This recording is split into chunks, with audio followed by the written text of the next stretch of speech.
Сәлем достар, менің каналыма қош келдіңіздер. Бүгін сіздермен ашытқысыз дайындалатын осындай керемет шелпектің рецептісімен бөлісетін боламын.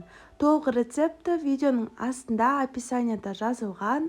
Бізге керекті заттардың барлығын бір ыдысқа саламыз.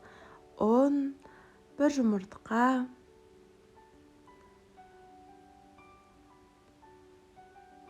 үш қасық сұйық май, сүт, дәміне қарай шекер, тұз барлығын салып, бірінші қасықтың көмегімен араластырамын. Одан кейін кішкене араласқан соң видеодағыдай суды кішкене ғана құямын осылай. Сонымен қолмен жұмсақ етіп қамыр илеймін. Мінекей, суды көп қосудың қажеті жоқ. Қамырды осылай 5 минутта илейміз. Илеу барысында егер кішкене қатты болып жатса, бір қасық сұйық май қосып жіберіп илесеңіздер, қамырмен жұмыс істеу оңай болады. Осындай менде қамыр дайын болды, жұмсақ әдемі. Бетін жауып 15-20 минутқа қойып қойдым. Одан кейін бетін ашып, қамырды алып, 7 немесе 8 бөлікке бөлеміз. Видеодағыдай әр бөлігін осылай домалақ етіп алып,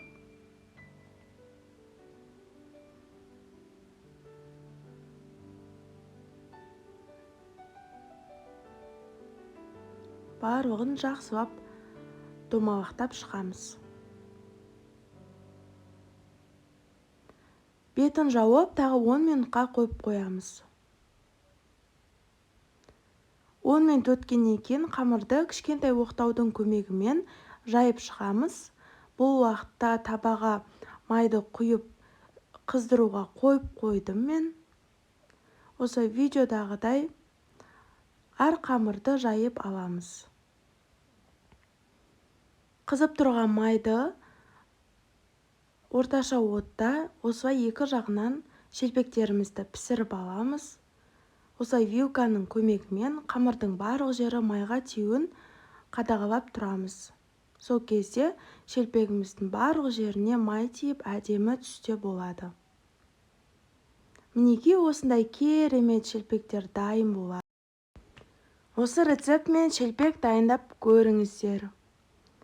Өте тез осылай видеодағыдай пісіп шығатын болады. Ас болсын, шелпегіміз дайын болды.